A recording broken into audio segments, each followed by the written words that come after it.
We still do 7 NUFC Matters show a week for free. But if you want to help support NUFC Matters, then there are a few ways of doing it. Hit the like button on each live broadcast and video. This helps the channel grow. Hit the subscribe button and select the all notifications bell so you don't miss a single show. If you want to help us financially, then you can join the channel using this button with the membership starting at $1.99 a month. Or you can drop us a donation in the chat using a super sticker. We're also looking for sponsors. If you'd like your brand advertised on the flyers for the show and featured during the ad break, then email john@nufcmatters.com to arrange today. Are you looking for healthier, fuller hair? Do you want extra money for bills, trips, extracurricular activities for your kids, or do you want to replace your entire income? Monat is the answer. Our products are Leaping Bunny certified, vegan, and Monat can be used by anyone, including your kids and pets. Message me on my Instagram to partner with me. Founder shares are available, and as a market partner, you have access to uncapped bonuses, 45% commission, 35 to 55% off discounts, on top of all-inclusive paid trips. Right now, I also have a free gift for anyone that partners with me, so don't miss out. You can message me on my Instagram at LizChilvers87.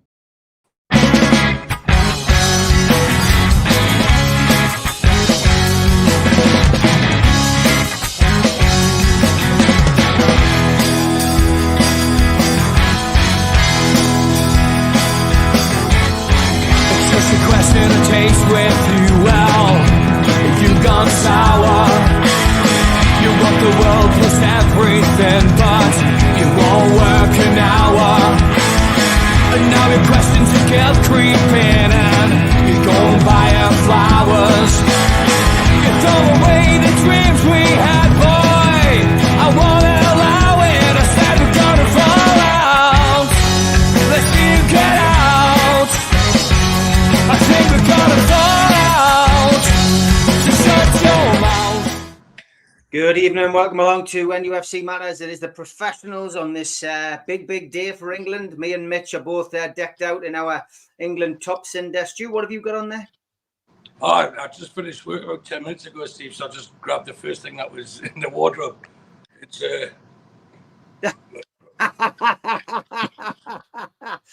for a joke, lads. Seriously, I hope England win it. Pretty good. I said before we went live that I grew up in England and I've got a lot of friends, well, a lot of friends who are English, and I know what it would mean to you if you won it. So I said at the start of the tournament England would win it, and I still have that belief, and I've backed them to win 3-1 tonight. So I hope you win it. Brilliant stuff, great stuff, and yeah, you were the only one who predicted England to go through, even despite some of the games that we've had to watch and endure. It will be very interesting to see whether it is coming home tonight. I'm sure you'll all enjoy it. Tennis is great this afternoon as well. For those of you interested in that game, Alcaraz is 2 sets up, 3-2 down in the third set, but it is his serve at the moment. But fascinating game, that, really good. But definitely the birth of a new era at Wimbledon as well. We're going to talk Newcastle United though for the next 90 minutes. Your Euro Championship final build-up. And Stu, we're going to come to you first because obviously last Friday on the Amigos we dedicated the show to Amanda and Mia Dad because we'd heard that they were going, but we hadn't heard directly from Amanda, Mia Dad, or the club. There hadn't been official confirmation. It was simply a story put out by a news outlet and repeated, but we knew obviously there was substance to it.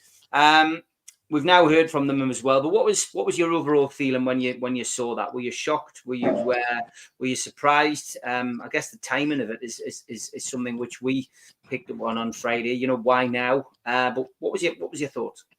All of that, Steve. There's a few opinions since the news broke, and I don't think anyone can say they expected it so soon. We have talked about this over the last couple of years on this channel, that it was going to be a phased out process. And was it really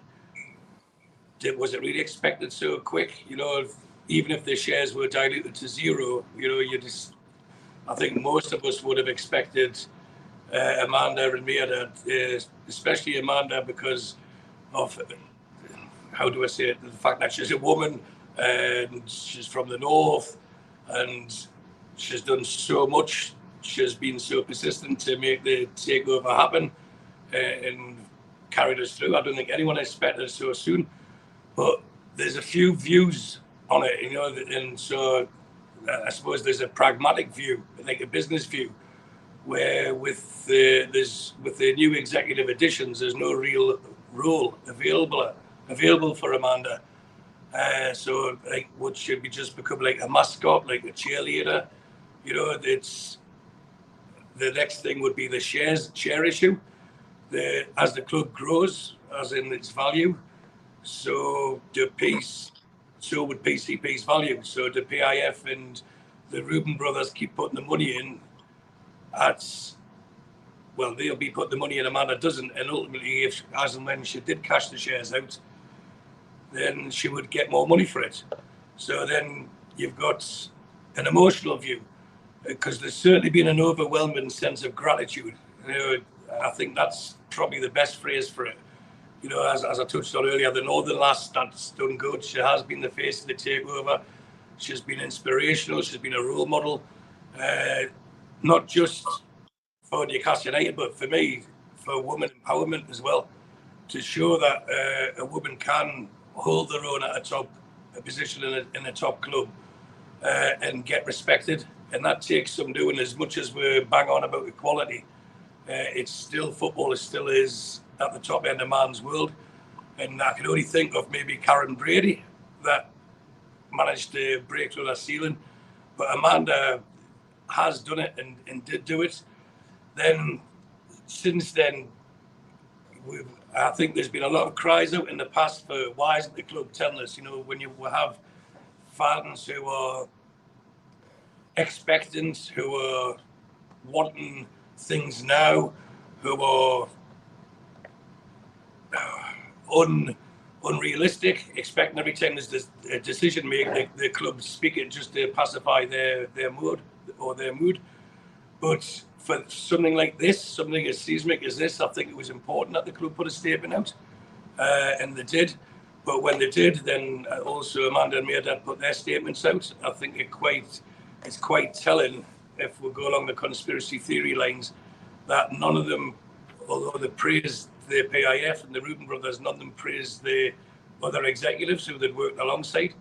So I know there's rumours along the corridors of power within St James's that there's been an ousting, or what was the phrase Steve Hasty used, the night of the long knives, etc. But you could also say there's health issues, because they put so much time and effort and energy into this that there could be mental fatigue, where we can then skip on to financial issues. We know that Amanda unfortunately hasn't been successful in a couple of court cases, and although she's a very wealthy woman, disposable cash has been at a premium, you know, so it could be a time of, do you know what, I've done as much as I can. We can all debate, we can all speculate, and it's something that I don't like to do, and I know that you two don't like to do either.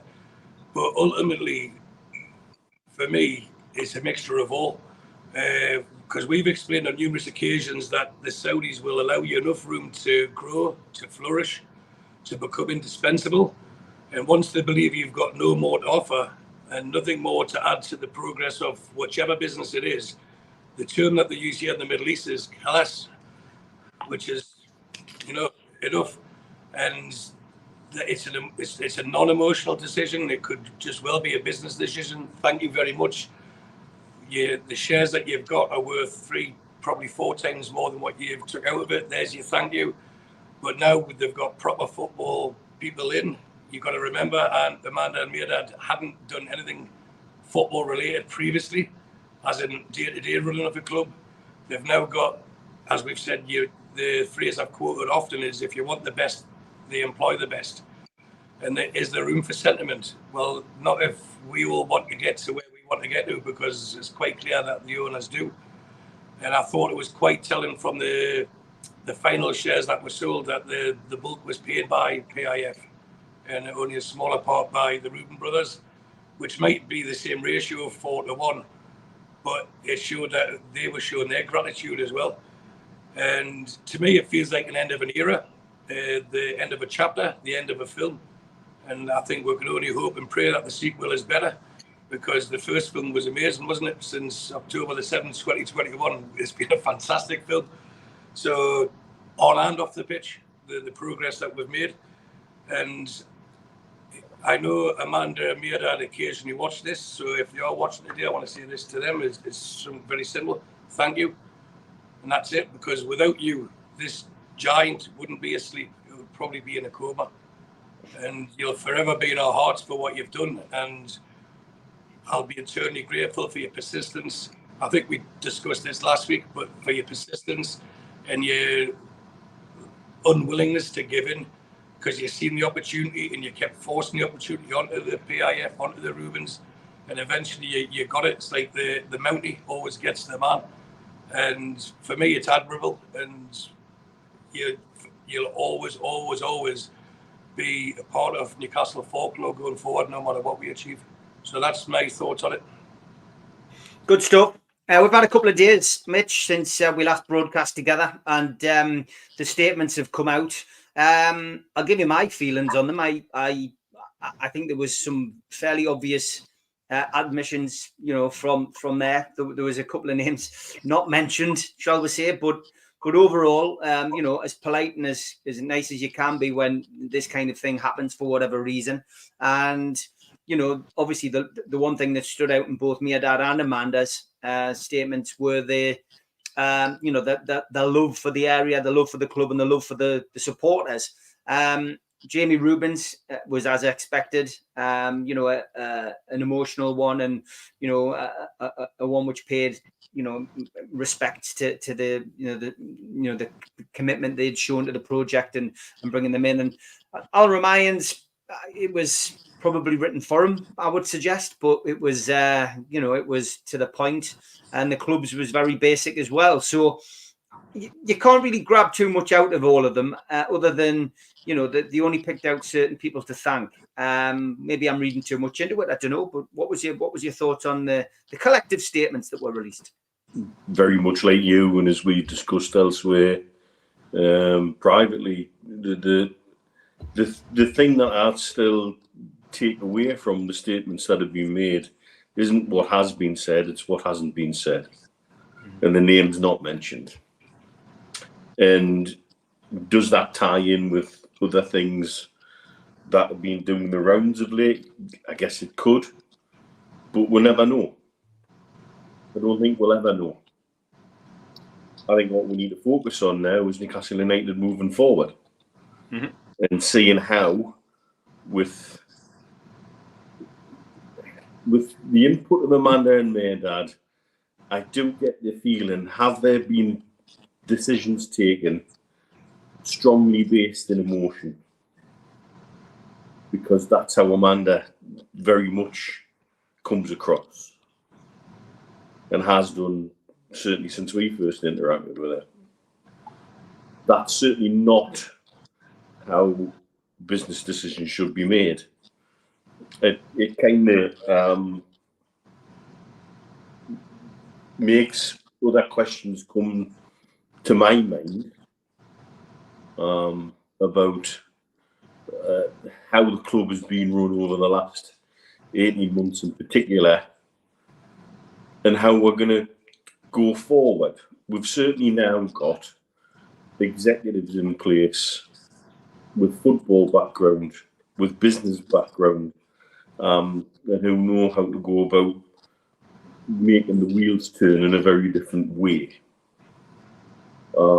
However, what we lose from that is a high energy, sort of touchy-feely face of the club. But maybe it's time for that. Maybe it's time to get serious. There's other things, obviously, in business and personal life going on for Amanda and Maydad that may have also influenced the decision to move on now. But it still tastes a little like a decision that has been taken for them than rather one taken with them. And until I see evidence to the other eyes or read words to the contrary, that's how I read a lot of things at the moment, which is a shame. And if there has been an internal power struggle, and that decisions have been made that led to the PSR scramble, for example, coming up to the end of June, and that certainly wasn't a good look for the club all round. It does make me wonder, has that been taken into account when decisions have been taken going forward? Either way, I do still feel, though, now the club's in a fantastic position to move forward, but this season, for all of the professionals in the key positions, CEO, COO, CFO, sporting director, we've now got the performance guru in, and we also have the manager, of course. I think this is a critical manager for all of them to show that they really do mean business. And business, from a Saudi perspective, means two things: generate profit and win something. Interesting stuff. We are a championship point, believe it or not, at Wimbledon, and Alcaraz is serving to become the Wimbledon champion for the second year in a row, and he's Where's he from? Exactly, and it looks like it's going to be 3 sets to love. It's all over, I think, nearly. One more serve and that'll be it. But yeah, interesting tennis game. Lots of questions coming in as always, and yeah, I'll start with John Askew. He gives a long question at the start. Afternoon, everyone. Slightly strange question this, but you'll get where I'm coming from. He says, with phase 1 of our project seemingly now over, does phase 2 involve establishing ourselves in the top 4, or will top 6 do? Stu. Well, the chair made it quite clear. He doesn't want top 4 or top 6. He wants top 1. So it's like, we've had the welcome meeting. Now it's time to get down to business. And these people have pivoted themselves, the ones that are already at the club, to say we are capable of doing it. And then we recommend we employ these people to do it. And we should have the creme de la creme. So off the field they're there, and the only way on the field they can succeed is if they're given the financial support. And that opens a bigger question regarding sponsorships and revenue streams, etc. But it's geared up, and what it should do is allay any fears that people had of PIF aren't interested in Newcastle United and the board, and it's something that doesn't bother, because I know I've said before that they've given us as much money as they can at every opportunity. So why would they walk away from that now for a small profit? It doesn't fit their profile. So ultimately, yes, you can't guarantee to be number 1 every year. It took Man City 15 years to do that, but for the first 10 years, they had a carte blanche to do as they wanted. So Newcastle, I think the next stage will be consistent European qualification, and it'll be a minimum requirement next season, but I think the high expectancy would be top 4, and then look at 2 or 3 years of establishing yourself as a top 4 team, and there's no reason why in that period they shouldn't be challenging for a title if everyone's aligned. And that's the key thing. For something to work, everyone has to pull in the same direction, not in their own personal directions. Yeah, you're nodding, Mitch. You're obviously in agreement. Yeah, absolutely, and I think the chairman's statement was very clear where he wants it to be. So I guess if you wanted to do it in phases, the next phase along the way to being number 1 would be regularly established in the top 4, below the top 6. They want to be in the Champions League. They've tasted it early, they've tasted it quickly. Is that why the project's been moved on quicker? Is that why this move to another phase has been accelerated? Again, we haven't been told, and I don't know if we'll ever know. But that to me would be the logical sort of phasing, if you were going to do it in phases, was make sure we're established upper Premier League team, then regular top 4, then number 1. Okay, good question. Keep them coming in. We always like to get through as many questions as we possibly can on this show, as we do on the Amigos. We'll come to any England questions, obviously, towards the second half. John also had this question. He says, how patient do you think the new hierarchy will be with Eddie and his team? When Mr. Al-Ramayan talks about number one, I believe him entirely. In fact, it's probably the reason the EPL don't like us. So, yeah, I mean, is Eddie going to get a chance? He's going to get a chance. Of course he is. He's done so well over the last 3 seasons, well, almost 3 seasons, hasn't he, Stu? So I don't think there's going to be any knee-jerk reactions, but people quite rightly linking, the new board members, David Baird there saying seems new board members have a link to Pochettino. Yeah, of course, they were at Spurs, weren't they? Paul Mitchell was involved with them at Spurs. Yeah, but if you're in football long enough, you're always going to have links to certain people, and which is a good thing. But at the same time, if this season is pivotal in the 5-year plan that they spoke about initially, then to dispose of the manager in favour of someone who has only ever won the French title. I mean, I think I could have took that PSG team and won them the league. That's not casting aspersions against Pochettino, but I think if you look at the top leagues in Europe, they will be the shortest odds going in any season. And it would have been a huge failure if he hadn't done that. Now, that doesn't mean he's not a good manager, but for me, Eddie Howe is the perfect fit for this club, and I think he hasn't missed a step. He's in business, though. Yeah, if you take the emotion out of it, sometimes you can be a victim of your own success, because not last season gone, the season previous, he massively overachieved, hugely overachieved, and then where we finished last season, I think if we're taking into consideration the squad quality, the squad depth, the injuries, then it's quite possible that we overachieved last season as well. But if you keep overachieving, that becomes the norm. But that sort of challenge, I think, excites Eddie Howe, and I don't think he's too bothered about having pressure. I think he thrives on it, and I think he's looking forward to this season. And with a performance director, that should help the injuries. With director of football, he seems to get on with, will also help behind the scenes. And it's about now. It's better off doing it now than imagine if the season had started, we're at the end of August, September, and then the Amanda news broke. Imagine that the unrest that would cause. Let's get everything out the way now, and then we can start pushing forward and getting what we want out of this. So, will they change anyhow? Well, if we lose a lot of games and it doesn't look like we're going to qualify for Europe, then of course. But he would know that as well. Do I expect that to happen? No, I don't. As I said earlier, I've got a better understand than most on how Saudis do business, especially at the top end, and they don't make knee-jerk reactions. Everything is done thoughtfully.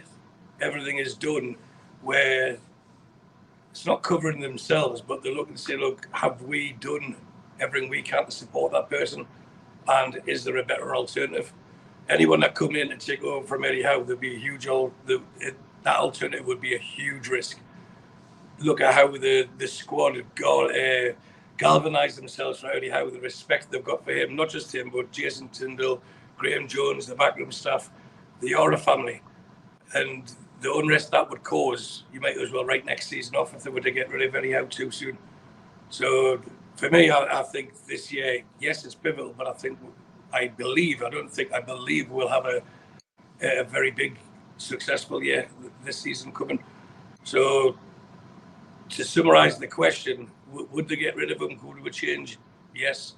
Will they? Probably not. Yeah, the Eddie question, something will be continually asked, Mitch, of course, and a lot depends, I guess, from our perspective as to what happens with England. If Gareth Southgate remains in charge of England, we all assume at least that Eddie will get a phone call and have a decision to make. I guess then the reaction of the football club would be interesting. If they allowed Eddie to speak to England, and that might tell Eddie something. But yeah, it's an interesting situation. It's an interesting question, isn't it? It is, and I think I think the simple thing is as we aspire to more, Eddie's bar gets higher. That's quite natural. Absolutely quite natural. Will he be afforded Tyne? I don't think that's something many football managers at any club get these days. I don't think anybody's free from that kind of pressure. Really, I think that's part of being a Premier League manager. So I think undoubtedly for me, his bar will be higher, but that's just part of and I think he knows that as well. That's just part of the game, isn't it? Yeah, definitely is, mate. Definitely is. Lots of good questions coming in. Let's try and turn away from like the backroom side of things. And there was a question that was asked just recently there from Jason. Where is it? Yeah, simple question. What's needed to improve our away form this season, Stu? Results. Simple answer, no. But there's something that's I've always wondered about. Played football as a young'un and everything else. I think what we do naively, and if this is a criticism, is play to the fact that we're playing away from home. Yet at home, we do tend to understand and concede possession to the opposition, whether it's in the league or as it has been in Europe. But if we try to simplify things, it's a big bit of grass with 11 players on each side. So I would love teams to go out and play the way they do at home away. And I understand it's the support, the noise and everything else, but what a great way to silence the crowd. And it's very simple for me sitting here saying that's the case. It's easier said than done, blah, blah, blah. But I think more belief and less respect for the opponents. I think that's how we would go about it, and just sometimes remind ourselves of how good we are, especially against the lower opposition teams. Sitting in at Man City and to a point Liverpool or Arsenal, you can understand that at this stage of our progress. But when we're doing it at Bournemouth away and Brighton away, if you go man for man, we technically have the better players. Not many of these lower half teams would get in our first team. We should go there with a sense of confidence, sense of arrogance, and say, you know what, we're going to take this game to you. And if it shuts up your fans with the rattles and the happy clappers, then so be it. We go with our massive support. And I think it's psychological more than anything else. So hopefully the performance director, Eddie House, had time to look at it. And we have to understand, for about 2 months last season, he couldn't make many changes. It was the same start 11. And by the end of it, we were trying to run through treacle, weren't they? So with less injuries and more quality additions to the first team and squad, there's no reason why we can't not blitz everyone, but gain better results. But if we look at different things, we missed out in Europe by 1 point last season, past. So everyone is very easy to say it was injuries, it was house tactics. But for me, the thing that made us miss Europe is Tonali being suspended. You tell me he wouldn't have helped us get 1 more point through that period, December, January, February. And that's the way I see it. So through him wanting to have a bet and through certain FAs deciding we should punish people rather than help people, that's cost Newcastle at least the European Conference place, possibly Europa League place, and at a push Champions League place because of the rotation that would have been allowed at that time. We were relying heavily on Bruno not getting booked. We're relying heavily on a 17-year-old to be consistent. We're relying heavily on an injury, short Longstaff playing through injury. If we had Tonali at least in there to rotate, I think we would have gained at least, I would say, 5 or 6 more points. So we're not that far away. After all that negativity, which I don't like doing, we're not that far away.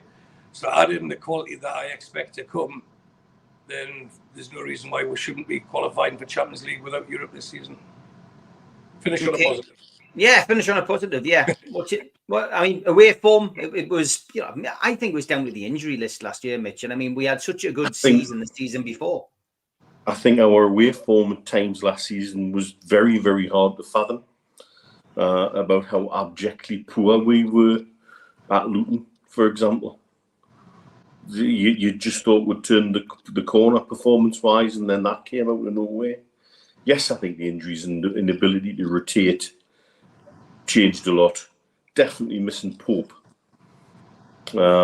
We scored, I think, the third amount of goals in the Premier League. It was what defence let were down, if you want to look at anywhere, last season. And then if you compare the goals conceded with Pope in place and without Pope in place, there's where you're looking for those margins. I really do think our away form last season sometimes was almost unexplainable and super frustrating. Super cautious. We knew we were better than that. So I think that's one of the conundrums to solve going ahead. Next year is how do we get the best out of the team away from home, but we'll have more options. And we seem to sometimes be missing someone who was able to find a pick for a lock at times. We became almost one-dimensional sometimes. And I think that's exactly, what someone like having Tonali available again may do. I imagine having a fully fit Willock available coming off the bench. Mm-hmm. Really, really, I think it's a combination of a number of different things, and even just having an improved squad and people back from injury in place, I think is going to make a big difference. Yep, I would agree. The tennis is still ongoing. We're 6-6 in the third set, 3-3 on the tie break. Very exciting match now. Djokovic, he's not going to give up, is he, without a fight. So making it an interesting season. Before last, our away set was more intense. Last season, it deserted us, says Mark, which you are right, Mark, in that respect as well. Okay, we have had this question because obviously we didn't say anything about Aramco being the stadium sponsor, but there was, you like to say things sometimes, Stu, and put something out there. And we did also have a question from somebody as well. Mark Patterson, he says he's a regular fan of the show. Thanks, Mark. He says, hi, Steve. Can you ask Stu to clarify why he inferred Aramco at St James's Park was likely in a post on Twitter through the week, and that we possibly have answers on it by Sunday? Seen no announcements or other links so far. Cheers. Love the show, lads. Best of the week, he says. Thank you very much, Mark. So, Stu, do you want to say anything on this? Yeah, well, how someone perceives inferred could just be the way I wrote it, But it was a simple question on Twitter. This is me being a lawyer. Simple question on Twitter. If the stadium was called Aramco at St James's Park, would people see it as progress or against tradition? And the question that you asked, we could discuss this on the professional. I replied it might be too late by then. And even our very own Liam Kennedy said, of course, it would be preferable to have Aramco involved. So I replied to him, join the dots, and put a wink on it. Let me say this. Used to a privy, I was with someone very high up in Saudi Arabia this week. Yep. Yeah, I won't mention names because I'm not allowed to. Not everyone, but it was common knowledge that the PIF and Aramco had booked out the castle, is it Alec Castle, to have a meeting. Then I was told by someone in Saudi Arabia with, how do I word this? Let's just say I was told by someone in Saudi Arabia that something was imminent regarding ground sponsorship, and it's an avenue that the club are seriously going ahead with. Whether it be a new stadium or whatever, it's a revenue stream that they have to do. But then there was an asterisk, careful of Manchester City. And I'm conscious not to create too much speculation, but at the same time, it was a question I wanted to know just for my own benefit, is because if we go back to the Mike Ashley, the Sports Direct Arena, the fallout from that was seismic, wasn't it? It was huge. But would the fan base, I know Twitter's just a straw poll and it doesn't really reflect the full fan base, but I would say from 95 to 97% of the replies I received were positive for it, on the understanding that they knew any money generated would go back into the betterment of the club. Whereas in the previous option, it was basically just to benefit Mike Ashley. So that's why I asked the question initially, but there was knowledge behind it. So I can understand the questions that have been asked. But what I will say is don't rule it out. It's not by chance that Aramco were due to be at Newcastle, sorry. And when people start going on, but it's a third party, they've got the same chairman. By the way, Yasser Al-Rumayyan, His Excellency Yasser Al-Rumayyan, sorry, is not the chairman of PIF. He is the chairman of Aramco. He's also the chairman of Newcastle United. There's no law to say that there can't be associated party transactions. It's how much they do it. So if Aramco, who sponsors multitude of sports worldwide, why couldn't they get involved with football in the Premier League? And if they are going to get involved in football in the Premier League, why wouldn't it be with Newcastle United? You know, it's common sense. So taking the phrase I used with Liam, tongue in cheek, with joining the dots, to me it's obvious that Aramco we would be the preferred choice, shall we say. And I still think a lot of it is relying on how much they can do it. I think it's just a case, could they do it? Yes. Would they do it? Yes. Do they want to do it? Yes. Will it happen? I would say probably. And it's just for me, it's just a situation of how do they do it, as in money wise? If they say 10 million a year, is it worth all the hassle that'll come? If it's 20 million a year, or do they go up to the 50, 60 million a year that Emirates sponsor Arsenal for the stadium? And what I understand, and I stress what I understand, is that there will be clauses in the contract is this will be the basic that we'll pay you, but if Newcastle United achieve X, we can pay you more as a bonus. If they achieve Y, they'll pay you more as a bonus. If we achieve Z, they'll pay you more as a bonus. So then that swings the pressure back on achieving on the field, so it can tally up with the money coming in off the field. Unfortunately, it's a cart leading the horse rather than the horse leading the cart, and that's all goes back to PSR. So the reason I asked the question was I'm of the opinion that I think the owners want a new stadium, and it would be a lot easier to call it than let's use Aramco, because that's how we're discussing the Aramco Arena. St. James's Park will always be St. James Park, you know, irrespective. Just like I read someone mentioning that, you know, St. James has been our ground forever and it'll be lost in the passage of time. I think if I said where did Arsenal used to play, people would say Highbury. You know, you could even go back to teams that have moved. Ayresome Park, for example, as if I said Ayresome Park, instantly above, say, Middlesbrough. So the heritage will always be there, but you can't have both. You can't say, I demand success, but I don't want change, because unless you get change, there'll be no success. The last 10, 15 years of the Premier League, bowing down to certain teams has proven that. So we asked the board to spend money to improve the club, and they've given us as much as they can. And if you read or believe all you read, they gave us too much last season, so they had to start selling players at the end of June. Sorry, they gave us too much over a 3-year period, so they had to start spending money then June. So how do they get around it? You know, and I think it's getting the stage where some people will complain for the sake of complaining. Now, I know it's a delicate subject regarding the stadium and the naming of it, but from the little tweet I put out, it did get a lot of views. I think it was 20,000 people viewed it. But as I said, the vast majority of people would accept a name change for the betterment of Newcastle United Football Club, because that's what we support. We don't support, we've got the best sporting director, we've got the best CFO, COO, C3PO, whatever you want to call it. We've got We support the club because we want the 11 players representing us at any one time on the pitch to do the best.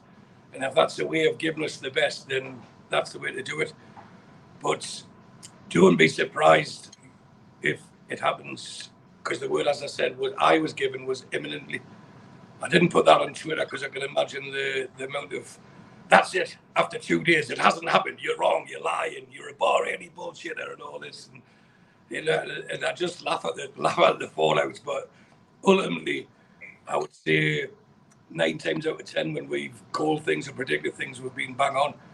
So with that, it was a question I asked. I can understand it was laced with possibly it's going to happen, but I never said it if we go back to the original tweet. But I do think something like that will happen. And I think if we are big time, as they're off the field, they're trying to prove they're getting the best in, why can't we have the best sponsorship in the world?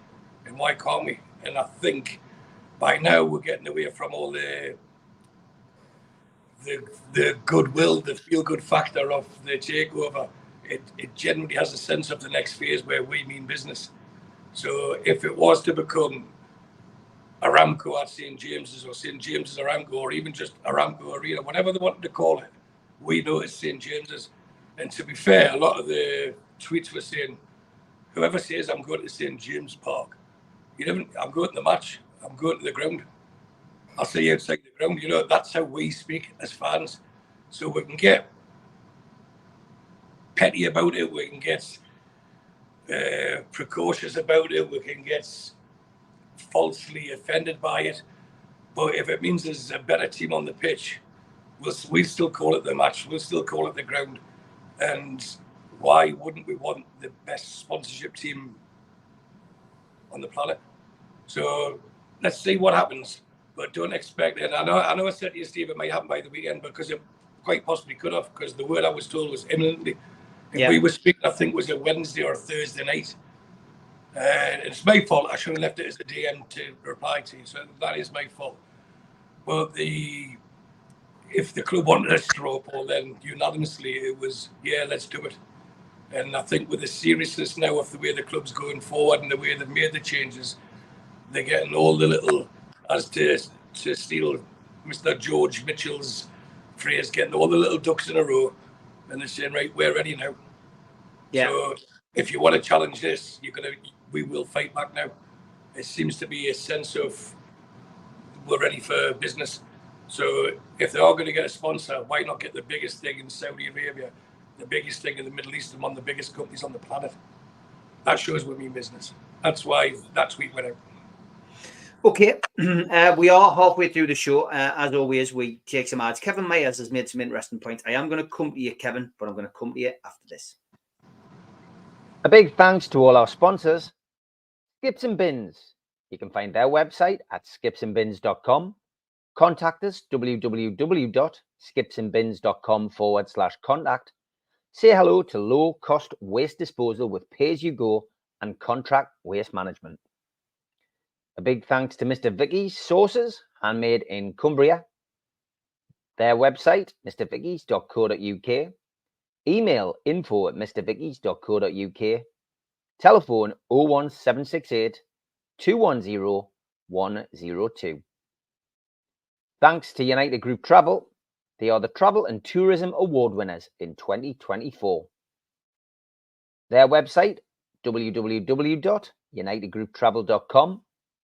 Email beverly.ugtl@gmail.com or telephone 01670 632 460 or mobile 0791 666 4174. Just £30 per person deposit.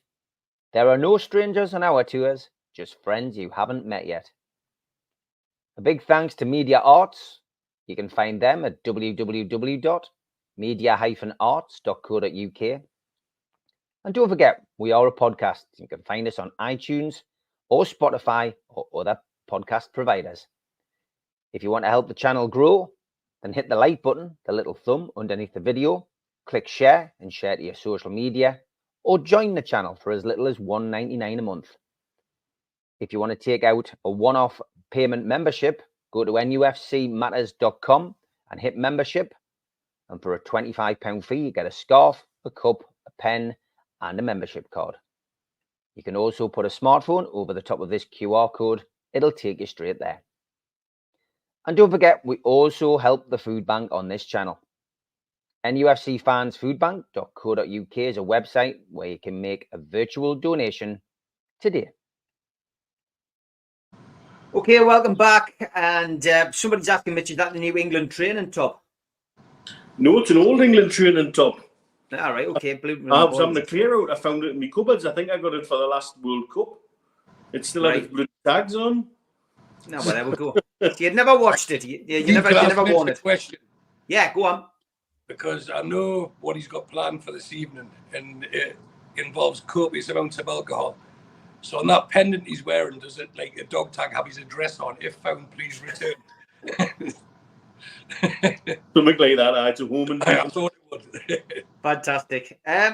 Kevin made some good points earlier on. I'm going to come to that question in a second. He said, let's make it clear.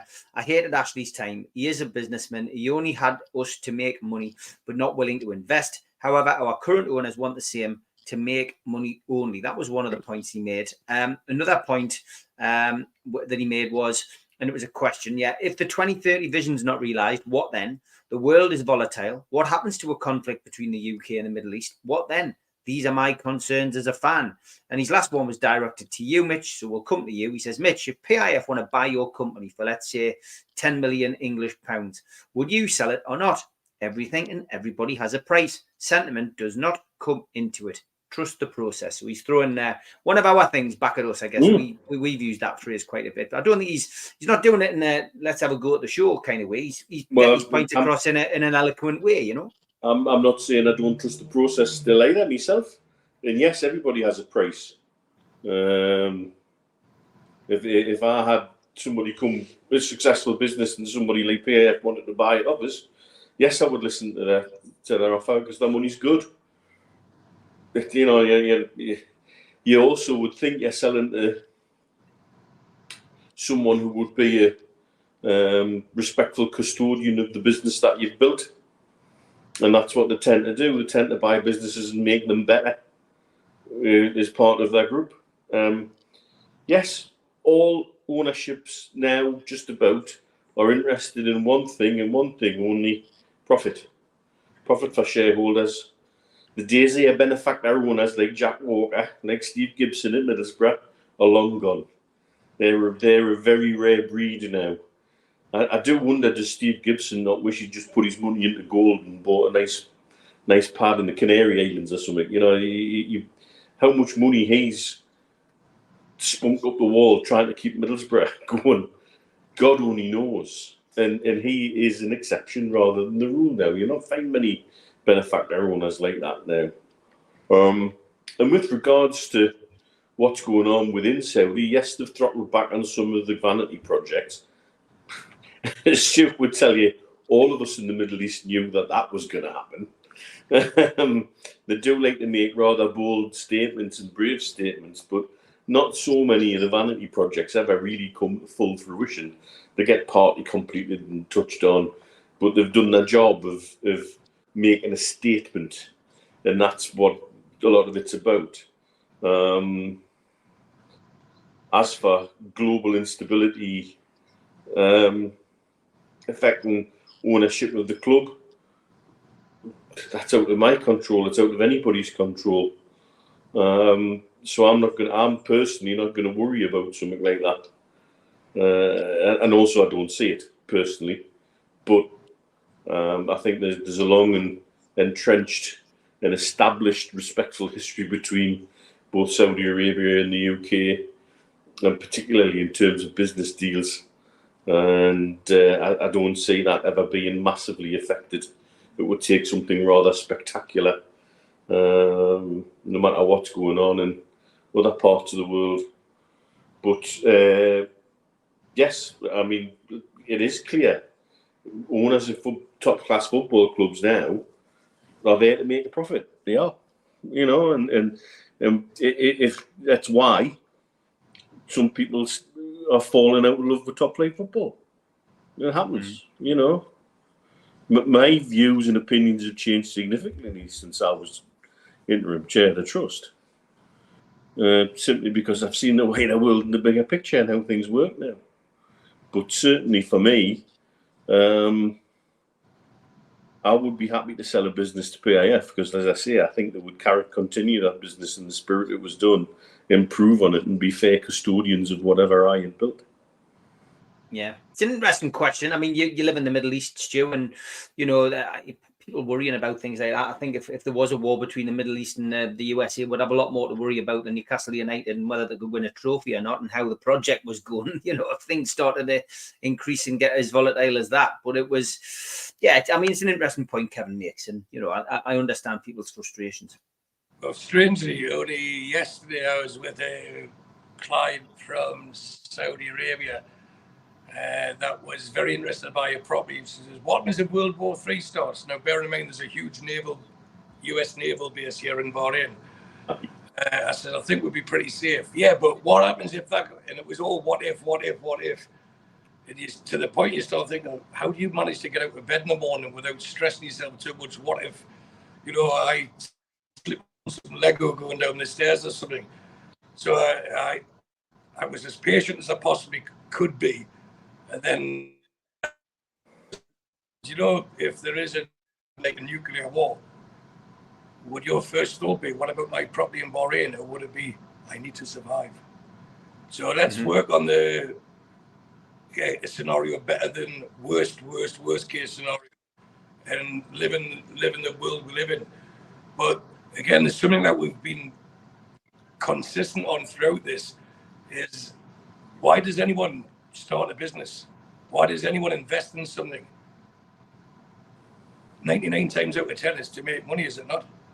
So we shouldn't be under any illusions that the PIF want to make money out of Newcastle United. The difference between when someone, I think it was Kevin's question, he says the previous owner just wanted to make money from us. The huge difference is it's not the money available, because believe me, at the time Ashley had funds to advance Newcastle United to a point where maybe he couldn't have took it further without risking his own personal wealth, but he could have took it to a point where he could have sold it for 3 or 4 times more than what he did. You know, so the difference being is the PIF understand the phrase that I love to say is, in any business, you've got to spend money to make money. And they're willing to spend the money to make money because they've got a long-term vision. It's not about short-term gain. It's about long-term gain, and the fact that if we invest enough in this, we will make this, not we can, or possibly, because they've seen the growth financially in football over the last 20, 30 years, and it hasn't been a shock that they were interested. What we should actually be is grateful that, going back to the very first question, that Amanda seen the potential in us and pushed us onto them as the preferred choice, and then the only choice, and kept going until they did get us, until they did buy us. And they're invested in us. We've seen that with the chairman on his first game, the Tottenham game after the takeover. When he looked at the Gallagher and he's seen the tifos that were there, you could sense it. It was palpable, even through the TV here in the Middle East. You could sense the relief in the stadium, the genuine warmth and the togetherness. And that's a bug. And I think from that moment onwards, it wasn't just a business investment for him. It was, I will do what I can to make this the best. And to this day, I haven't seen anything different to say that he hasn't acted in that way. And yes, we want everything now. It's the way the world is.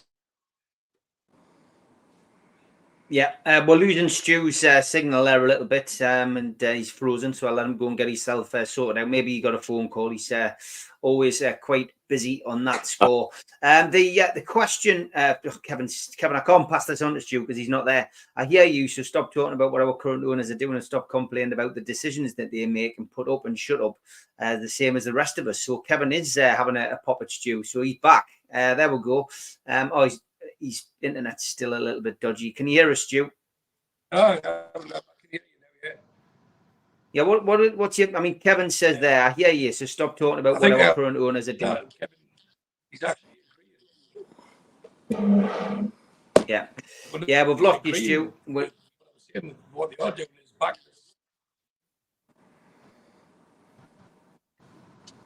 Yeah, I'm gonna. We'll get Stu back when his internet's a bit better. Mitch, there was a question there. Well, it was a statement, I think, from Derek Sharp. He said, "I see the Chronicle still linking Gordon to Liverpool and now Man United. Is it about time the club banned this rag from St James's? They're not going to ban the local paper. I know, Mike Ashley did it, of course. They could have a little word in the ear of whoever is allowing Reach PLC to control the local social media side of things, because some of these articles are just pure garbage, Steve. Yeah, I've seen the one that Derek's referring to. I think I retweeted it with Gordon Ramsay telling them exactly what to do. In reply, I think it's one of these things where you've got to wonder what's driving it and who's behind it, and is there any way that the local journalists, the people on the ground here, can manipulate what's being done. Obviously, centrally, as Craig says, it's now owned as part of Reach, and so there's probably somebody in bloody Manchester writing those headlines and getting those clicks. Yeah, Derek was asking Stu just about, he's just saying the Chronicle should be banned. I mean, I don't agree with that. The Chronicle shouldn't be banned. Of course it shouldn't. But it's the story about Anthony Gordon that's winding Derek up, linked with Liverpool, linked with Manchester United. I mean, dare I say it? And again, this isn't me trying to, stir things up. I just think, anything can happen now. We didn't think this time last Sunday that Amanda Mirdad wouldn't be part of Newcastle United anymore. A week later, they're gone. And with the club's blessing them with with some money in their pocket from their investment. So, anything can happen in football. We should know that by now. And, maybe one of the players could go in this transfer window. Nothing is ever the same. Things change day to day, week to week, month to month, year to year. Yeah, well, just what Barry said there is bang on. It's not a local paper, as most of us grew up knowing, where they had the best interests of the fan base at heart. It's now a clickbait era, and I know we covered it last week, but if you don't like what they're doing, at least understand why they're doing it. But there's two words I've got to say to anyone who gets rattled by it, and those two words are stop clicking. Because if you stop clicking, they don't get the views, and then they have to actually go back to proper journalism or the fold. Mm-hmm. You don't want to see people lose their job, but you have to understand why they're doing it.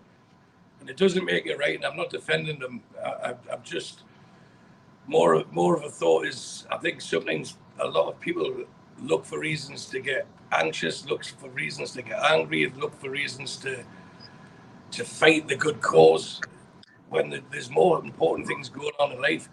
So if the Chronicle link Bruno with, shall we say, Man City, Gordon with Liverpool, Isak with Arsenal, whoever, at least we've got players that the three perceived top clubs in the country want, because they couldn't have done that 2 or 3 years ago. So for them, if they write a story like that, and it's not, if you actually read the story doesn't normally marry up with the headline. And it's, as you know, Steve, it's the journalist who writes the piece doesn't write the headline, but they take their flak for it. So it's sensationalism, but that is the world we live in, and the Chronicle can't change it. So sometimes they could be on the case of, if you can't beat them, join them. But because we have an emotional attachment to the Chronicle, because we've all grew up on it, the man shouting Ronnie Gill, the pink at the steps of the monument just after 6 o'clock, etc. We hold it in such high regard that it's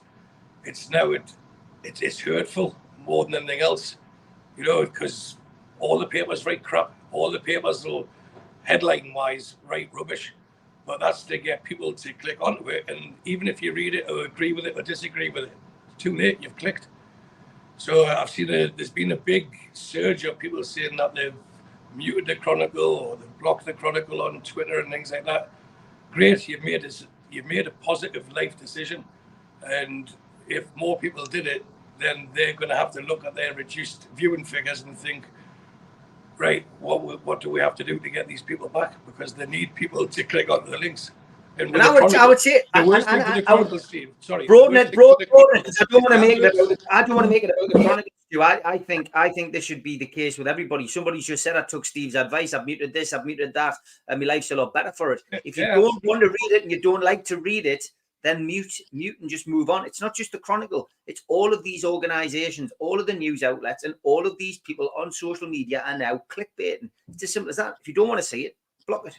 No, right, Steve. But like I said, you need to be like a winner of the Crippen factor to get through if you're the Chronicle's website with all the adverts. No, that's a nightmare. You don't know if the article's finished or you have to keep scrolling down, or have you missed? Shields Gazette's the same. Shields Gazette's the same. All of these local papers are the same. The Northern Echo is the same. You've got to subscribe to the Northern Echo. But they need to survive. You have to understand, if you're in a job, they need to survive, and that's how they do it. I mean, maybe the web designer could change things around and make it more readable. And if it was more readable, more people would read it. But it's like people need to be affronted or offended by anything in today's current society. And we are all heavily emotionally invested in Newcastle United. That's why we do this. This is why people watch us. This is why people go to the match.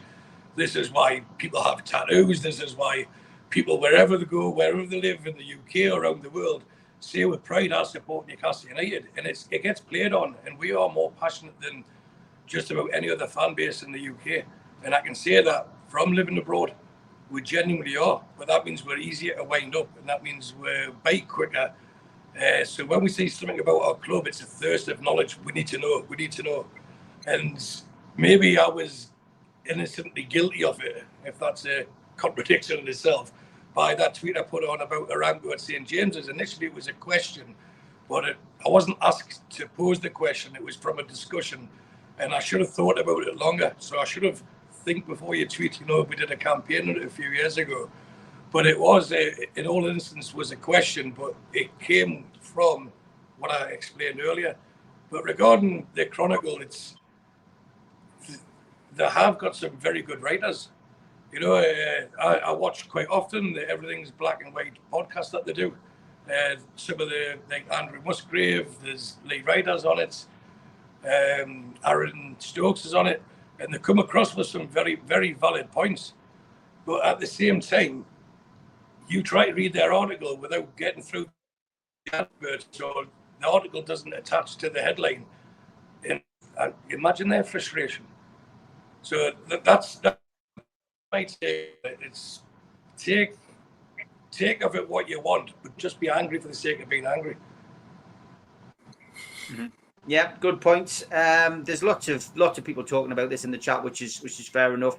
Kevin Meyer says, "Be careful, guys. Maybe, just maybe, this channel will be seen in the same light as the Evening Chronicles. Don't become complacent." We're certainly not complacent, Kevin. I'm not really sure what you're digging at, you know, as far as those things are concerned. But I do keep a good ship, I would say, Kevin, and we're always very careful, you know, on here. You've got to be, because ultimately you've got a responsibility, and that's what we've always said since we started this back in lockdown. You've got to be responsible if you're going to say something, and the proof of the pudding is in the eating. And you know, when things develop and things happen, then, you know, ultimately, you know, you can always turn around and say we were right, whether it's something positive, whether it's something negative. Barry says, "Steve's right. Read all the gossip pages looking for transfer stories, so many made up by poor journalists trying only to make money." Okay, let's get back to some other questions. And lots of people still want to talk about Amanda. Blue Rhythm Boy says, "Do the professionals think that Staveley leaving and Mitchell coming in means Howe could have less involvement in transfers and he'd be seen more as a modern day head coach?" Mitch? Could be, but we're not made aware that it's significantly changing the structure in any way, shape or form. And also the recruitment team seems to be the same in place. However, if the track record Paul Mitchell seems to have is that he can work with managers to shape transfers and working for transfers. So I don't see Eddie having less involvement in transfers per se is not necessarily a bad thing, because he can concentrate on working with the players that he's got and executing the plans there. It doesn't mean that he'll be given players he doesn't want either. I'm quite sure he'll be fully consulted in terms of the not just the players and the style and the positions, but also what kind of person they are. I think that's the big thing Eddie has, is about adding the right characters to the group. And I don't see why that shouldn't be then also taken into account once the recruitment team start to look at who they want to sign. What do you think about that? As well, from it is Blue Rhythm Boy says Kevin going with the jugular tonight. Good to see healthy debate on the channel is encouraged. There was another question as well which I wanted to ask you about. Where is it? There it is. Yeah, Jam in the cab. Stu, I'll come to you because your internet's still a little bit ropey. You're going in and out for some reason. Question for the lads. I believe we are 4 elite signings away from challenging and a couple of signings for squad depth. So 4 transfer windows should see that. What do Mitch and Stu think is needed? Stu, can you hear us? Can you hear me? No, we can't, mate. It's gone off very again, mate. Think. Aye. Yeah, I'll take him out again. Yeah, so come back to you again, Mitch, on that question. Question for the lads. 4 elite signings away. What do you think about that? What do you think's needed? And is that right? Do you think 4 transfer windows away from maybe getting those players in? I would suggest we're closer than that. While everybody's fit and we've got everybody available, I think it's more. I think it's more about the depth that we have being improved, and then adding carefully the elite signings that we need to move to that next level. And I think that's the way it'll be done. What do we need? I'm puzzled currently by the goalkeeping situation.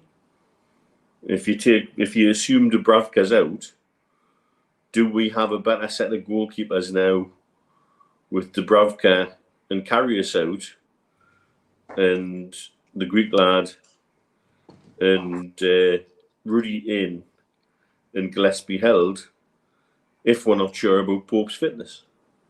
And I don't know. The Greek lad comes with decent reputation. He was number 1 at Benfica for 4 years. That's no great. That's it takes a good keeper to stay in that at that level, and he's performed well in internationals and in the Champions League. But I am puzzled by the goalkeeping situation at the minute. Yes, I think we're desperate for another elite option on the right hand side. I think there's no doubt about that. I personally would also like to see a proper deep lying golden midfielder in the race kind of mould who can sit in front of the back 4 and allow the more talented midfielders to do their thing while they mop up and sweep up and tidy up. I think that would be handy for some games, not all games, but definitely for some games. And I'd like a striker who's not made of marshmallow and licorice. I like a striker who can keep fit, because it's clear that Isaac, when he gets muscular injuries, he seems to take a while to recover from them. Wilson's injury record is crazy, and so I don't mind keeping both of those, but I think we need a third option who isn't going to go down with a sick note every other week, who would take a bit of the load off and add something that the other 2 don't have. So that's where I'll be looking at the minute. And I do think we need a succession plan at centre back for the right side, given Shea's age and the fact that Lascelles is still recovering from a cruciate. And some people never really come back properly from cruciates. So I think time will only tell there. And I think having somebody who could be seen as on the right-hand side of defence as a succession in there would be useful. Yeah, Stu, just the question was about 4 players coming in over the course of the next 4 transfer windows. And, do you think that's something that's possible at Newcastle? And, high end players, I guess, you know, to achieve where we want to get to.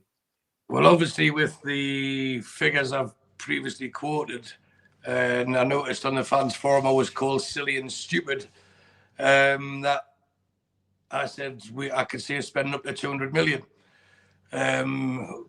Yes, Mr. Alan Thompson, I'm referencing you, and who agreed with Ben Jacobs that we wouldn't spend more than 50 million. But I noticed on Tuesday's show that he changed his mind to 75 million. So, Alan, if you can go 50% higher, should I go 50% lower? Which means I've said 100 million. So, of course, I'm not being stupid, but I think adding to the squad that we will, I think 2 to 3 first-team ready players, and you're not going to get them for the deficit between the Greek goalkeeper, Lewis Hall, let's call it 35 million, and then the 50 million that you initially quoted, or even the 75, you're not going to get 2 or 3 players for 40 million, and we're just not. So I expect us to spend as much as we can again, and I do expect us to get nearer my figure. And after that, you've got the squad fillers. I think what they've done now is get the squad fillers in first. And if you look at who's left, there's still places in the squad that need to be replaced. So there has to be signings. They're not going to sign a Kevin Dillon. They're not going to sign a Jeff Hendrick. They're going to sign a quality player, aren't they? So that comes at a cost. So for me, it's just being pragmatic and common sense to say that, of course, they're going to spend money. And as I said at the beginning of the show, this for me is a pivotal season in the 5-year plan, but also for PAF, but also for Newcastle United, because it might just work in our favour that we don't have the European football. So this team can go on a crest of a wave. And then I think from then on, every window, there would probably just be one real quality addition, sprinkled with some youngsters to follow what Chelsea, Man City have done, where they bring them in and then sell them at a higher price to help sustain things. So for me, I think we've got a great relationship with Nottingham Forest. We're apparently in the market for quality centre-back. They've got Murillo, the Brazilian, who had a fantastic season last year. I understand he was their player of the year. What's to say we don't bid 40 or 50 million for him? You know, I know there's been a lot of links with Elanga and Morgan Gibbs-White, but what Wolves apparently have bid for him. So if Wolves can, why can't Newcastle United? That would still leave us with a right winger. The whole world knows we need a right winger, and that's going to have to be our biggest expenditure this summer. But it's quite clear, in going on from what Mitch said there, we do need cover. Whether Wilson stays or not, we need a younger player in. So who do you go for? You know, how many quality players would be happy to learn from Isaac, and for maybe one season Wilson, knowing that they'll play a big part in our future going forward? We've got a relationship with Brighton. They seem to be stocked up front. This Ferguson, who scored a hat-trick against us, was quoted at 100 million. We could tempt them with a 40 million bid. You know, so we could sit and speculate all day and all night about potential transfers. And we know Barry's got a list that's probably approaching 150 people now. 168, I think it was last count. So trying to bridge so many questions because of the way the internet went off. I could still hear you, but you couldn't hear or see me. See me is probably a blessing, but hearing this probably a blessing as well. But it is, can we spend money? Will we spend money? And will Eddie Howe be neglected? And I think it would be folly of any new sporting director to come in and not try and build a strong working relationship with the manager. Because if Eddie Howe fails, then surely Paul Mitchell's failed, and vice versa. So they might have different players in mind, but I'm sure that if Eddie Howe says, I need this position, I need this position, I need this position, and this is why, the two footballer men with fantastic reputations, that I'm sure they would get together and understand, yeah, I agree with what you mean. Okay, let's look at the people who you've targeted and let me see if I can add to that list.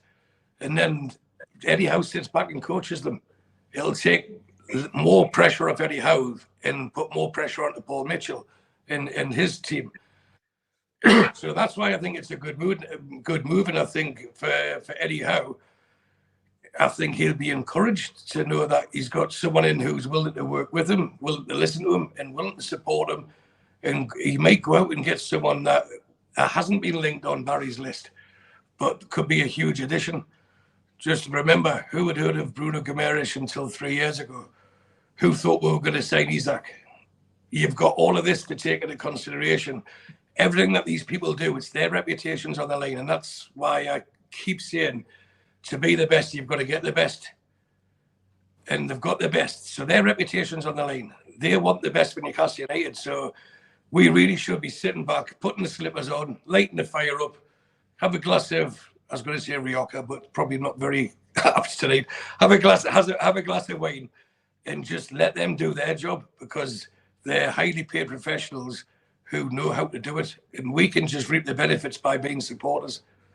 So I can't give the current regime more back than I have over the last 2 or 3 years. Mitch? I think if I can add to that, Stu, and something I'll share with everybody that I've shared with you this week, having had a conversation with an agent this week who's used to dealing with Amanda.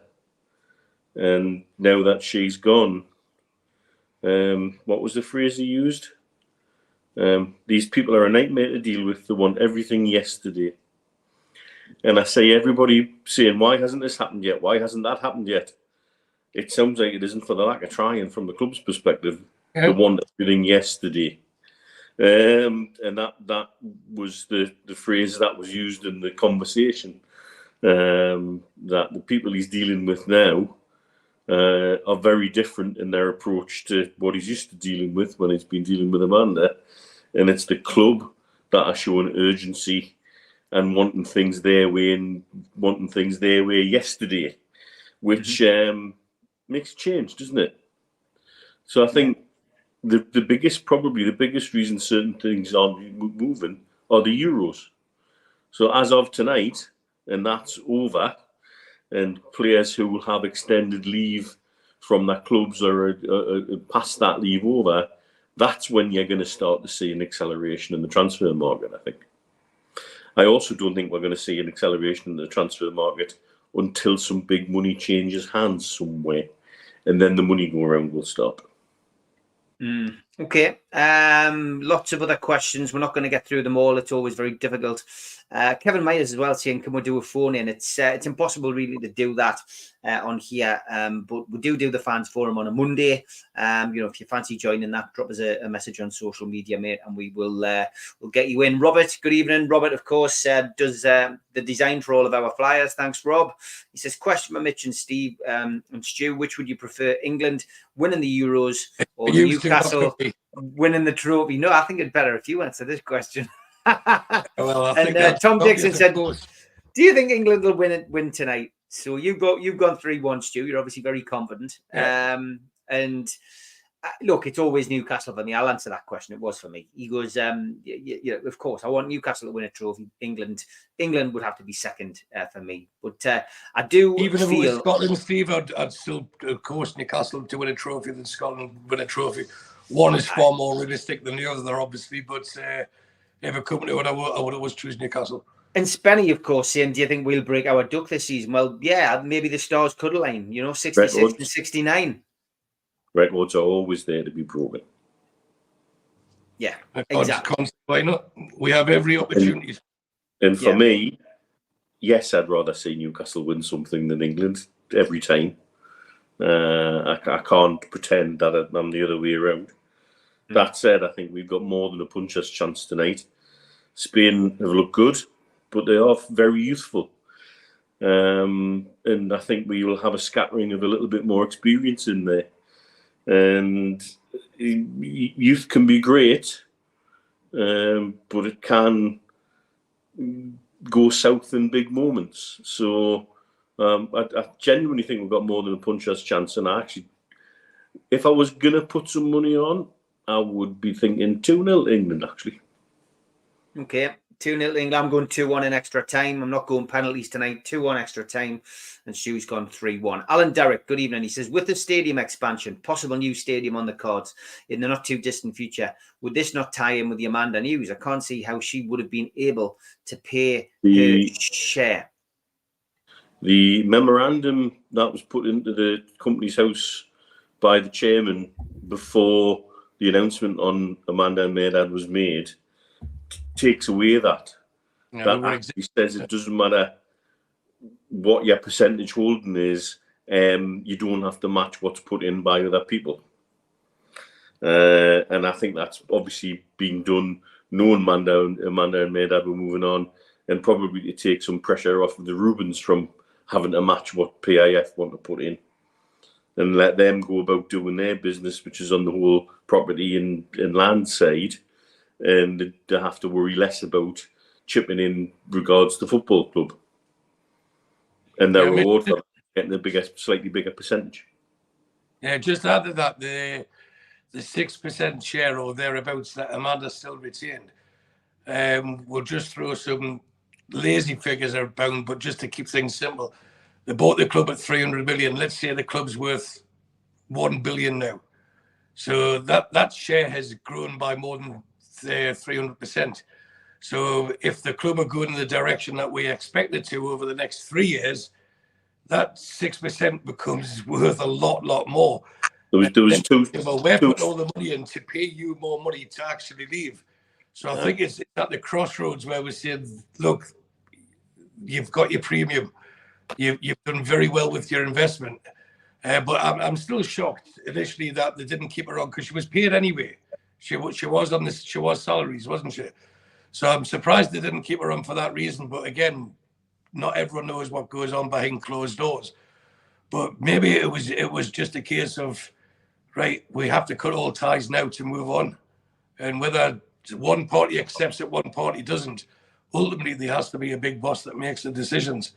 And more often than not, PIF get it right. So we could all cry. Sometimes we're just like babies wanting everything our own way and throw the toys at the pram if we don't get it our own way, or just want something to moan about. Let these make the decision. Our job is to support the team, not constantly criticize or look for faults. It's to support the team. I think everyone appreciates what Amanda and Maydad have done for Newcastle United, and they'll never be forgotten. Now they've got the structure that they claim they want. Let them prove themselves, because we'll benefit from it. Yeah, good point. Well made. I've got about 7 or 8 minutes left to see if we can get through another couple of questions. Again, just the Amanda question from John. Is it possible Amanda's PCP might have struggled with payments? We've talked a little bit about that, John, so that point is covered. Roger, good evening, says, do you think there'll be signing acceleration after tonight or after the Saudi window opens? Bit of both, really. Once the Euro finishes, I think, Roger, the transfers will start to move in all directions from all different types of clubs. So I think that's a simple answer to that question. Derek says, is there any update on this is the centre half, isn't it? The AC Milan centre half. Is it Theo? Is that how you would pronounce his name? It's the noise. Very close. It's the noise the plane makes when it lands. Yeah, I mean, this has come from all the usual suspects, hasn't it? I mean, it wasn't Fabrizio Romano who put this out. It seemed to be coming from people who watch airplanes and stuff, Mitch. And so, I mean, there could be some truth in it. Is there any truth in it, do you think? I believe we have been talking to his people. Mm-hmm. That bit I do know. Once again, if you're trying to track planes into Newcastle, you're looking in the wrong place, so don't worry about that. You're more likely to find an organ donor or an organ grinder. Yeah. But anyway, I do know we've been talking to his people. Yeah. But all right.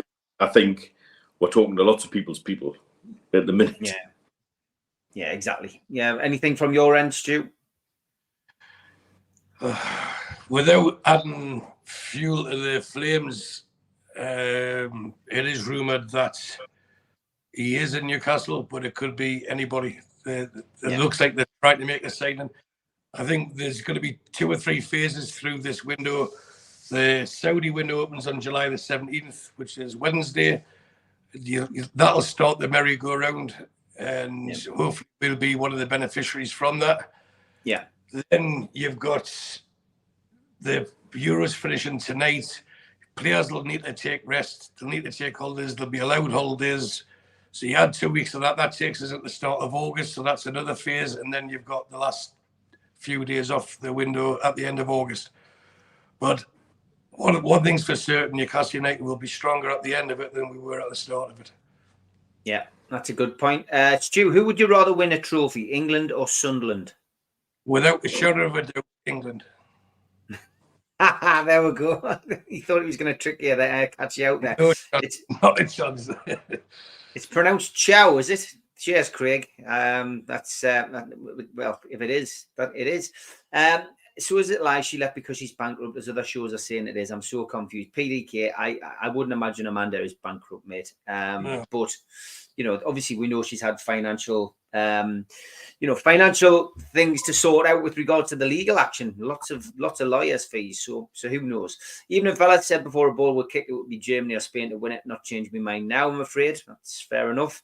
And more chance of Scotland winning a trophy than Sunderland, says C84. It'll be great for Tonali, as they are great friends, apparently. Interesting. Okay. Scotland can be Gateshead, I can tell you that. Yeah, they did, didn't they? 2-1. I saw that. Simons or Jonathan David, lad, says Spenny. Different types of players, really. Come up both. Yeah. Okay. And what about you, Stu? Do you know anything about these two lads? Jonathan David, I do. Obviously, I don't know much about them. Heard of them both. Simmons is the Dutch lad who plays for PSG, but he's been out on loan at somewhere like Tik. Okay. Got you. For me, it's, and this is me avoiding the question, which is something I rarely do, whoever the club thinks best. Whoever the club thinks best. Very good. The discussion about Chow's name is flying now in the chat. Last question from Sean. Question: with PIF having interest in Monaco shares, do you think that's why they brought in Mitchell and the other lads? They don't. They do not have interest in Monaco. All the stories you hear coming out of France about Saudis being interested in French clubs, none of them are to do with PIF. None of them are connected to PIF. There was one lad who chased Marseille with all the tenacity of a 20-year-long dead bulldog because he just had so many goals he could never agree a deal, and yet kept Marseille fans believing he was going to do all sorts. And then he missed out when Marseille got sold and he was a bit huffy. I gather the Saudi interest in Monaco is not connected to PIF. So I wouldn't worry about it. Just wouldn't worry about it at all. We did get this one, and I nearly forgot it, but I forgot I'd scanned it and put it in. Question for the amigos or the professionals. So obviously it's for you guys. With Mitchell and Bruce incoming and Ashworth gone, do the lads think we need more departments fleshed out and defined title roles? When you look at what Manchester United have done, we look better. That's from Simon in San Diego. Yes. I hope you meant not Bruce. Aye, yes. But in a word, for me, yes, to match, to match the type of setups that clubs that are regularly in the Champions League have. We do need more people. Yeah, to be successful as a football club now, where I hate the phrase, but it's more spreadsheets than team sheets. But we need to be strong off the field as much as we are on it, and they're filling up the roles with the quality people. So, yes. Kevin Meyer says PIF have got 100% in 777 investments. So, yes, they do, Mitch. Really? Well. Interesting. Kevin is certainly having a say tonight in there, but at least that's what this panel is about. We do allow people to have a say. We're going to finish off with a couple of tweets. One second, Steve. I'm trying to work out where Kevin is in Thailand. I think it's nearly midnight or just past midnight. So, working it that way, mate. There was a couple of tweets which will be old by the time we get to next week. So, do you have a look at things and wonder how they got there? There we go. England in the Euro final and a few other pictures. 3 lions on your shirt, lads. England top sorted for Sunday. 3 lion bars. And this one was flying around as well. Thanks for Gary Scott for this one. Veghorst squeezed Declan so hard, he's followed through there, as you can see, just behind him. Very clever. And this one was another go from Molly Goodfellow. Phil Foden always looks like he's just asked his mum if he can go out to play, but she said no because he's done. I'll be ready in 10 minutes. Thanks for all of those who set them in. Lads, I did want to address this last week, but I forgot all about it. Quick picture, lads. Is this a new film that you're filming? Is this Green Street? That was in Dortmund. That wasn't Dortmund, aye. That was Dortmund. We'd been in Dusseldorf the night before, and whereas you can see, and brilliant, lads. Brilliant. I think we were trying to find some image, weren't we? Just to soak up the beer a bit. Brilliant. 600 watching. 600 watching tonight. If you've been watching it on Facebook or LinkedIn, jump over to YouTube now, search NUFC Matters and subscribe. We do 7 shows a week. I'm back 5:30 tomorrow with the fans forum. Enjoy the game. Let's hope it comes home. Stu, Mitch, take care, lads. Have a good night out. Cheers, everyone.